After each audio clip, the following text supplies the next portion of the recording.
And like I told you a little earlier, I am not a nigger anymore. I'm the author of the Nigger Chronicles, the mispronunciation of who I am. That title, nigger, though negative in the origin. Some people will tell you that nigger was a title of grandeur. Some people will tell you many things about the word nigger. But I will tell you, this book is based on the Negas, Egyptian king, ruler, warrior, captured and enslaved. The reason I start with that is I'm going to read something from this book. But before I read, I'm going to let you know, like I did earlier, this book is an autobiography of my life, from the age of 10 to 54. And in this book, I tell you about my trials and tribulations, and my progression from that thug, that nigger, to the negus king I feel I am today. The negus king that I'm going to claim, because I let nigger go a long time ago. Today I'm a negus. When my kids look at me, they see a king. They don't see William Washington, Willie Dynamite back in the day. I used to call myself, because I was a bad basketball player. I used to jump to the moon. But I had issues people would never saw. I wore a mask. And on the back of my book, I tell you that. I wore a mask my whole life because I was the oldest of 5 boys and 2 sisters. I had to be tough. I had to fight for my brothers. Even though I was the littlest, I was skinny, 80 pounds, but I had to fight for my brothers because I was the oldest. I got my ass kicked up and down East Harlem, Spanish Harlem, every day. But it made me tough. It took away some of that insecurity I had from being so dark-skinned and so maligned. I didn't know that black was beautiful. All I knew was nigger, because that's what I heard people call me. So I claimed it. I acted like a nigger. I walked like a nigger. I talked like a nigger.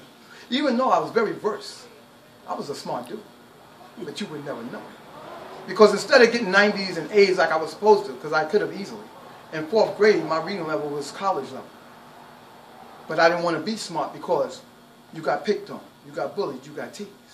So I lived that nigger life. I was angry. Angry at my mother, the alcoholic, who couldn't feed us sometimes. If it wasn't for welfare, I would not be here. Because then I didn't know her struggles. I didn't know about a father not being in the home. All I knew is I didn't get anything for Christmas. All I knew is all I got was ass whoopings and scars. Look at my hands. Disformed. I fought every day. Boxer, all that in the street. I didn't get no trophy for that. All I got was scars for fighting. And I was that nigger. I look in the mirror every day and I see the scar. Nigger. Nigger. This reminds me of when I was a nigger. This is what I got from my niggeristic behavior and tendencies. But today I don't see that scar. Today this is beautiful. Today I see that man. Now, this book is based on that negus, I told you, that king, that ruler, right? N-E-G-A-S-T. And in this book, there's a piece in this book that's so pertinent today. I asked a question.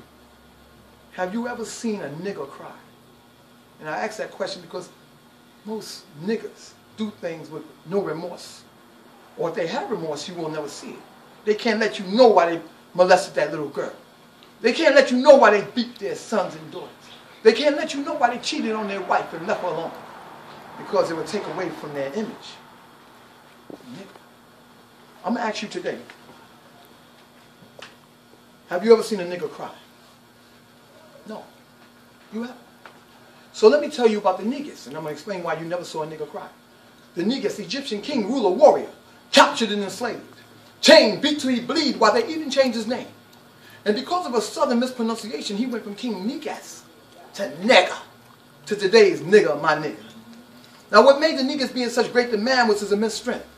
You see, he was a Mandingo at heart. And no matter how many times his capturer, his enslaver, that liar, that skin dyer would beat the negus, 30 lashes, 50 lashes, 100 lashes, the negus would not cry. For he knew he had to be strong so that the other slaves could survive. So he just moaned.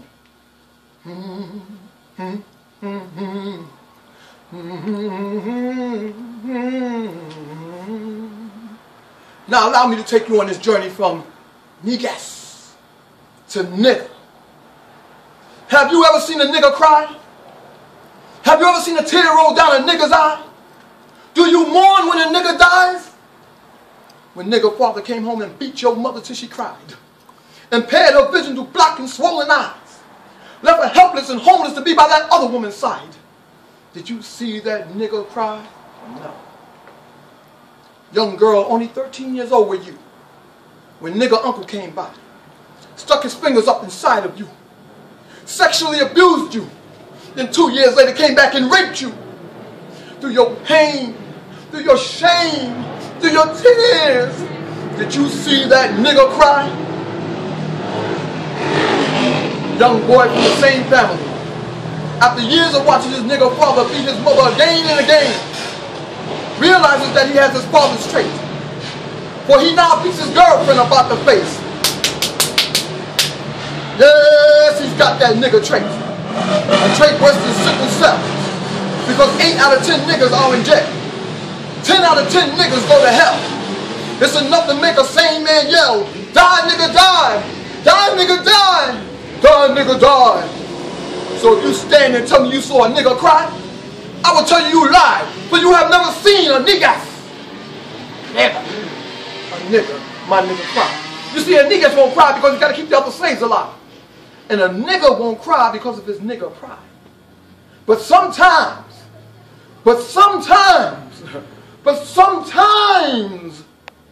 they moan.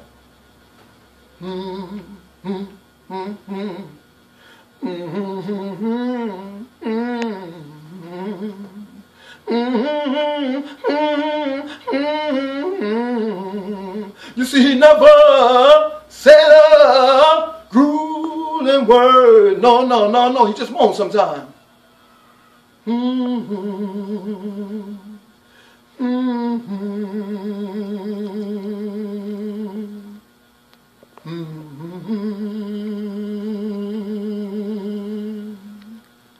Have you ever seen a nigga cry?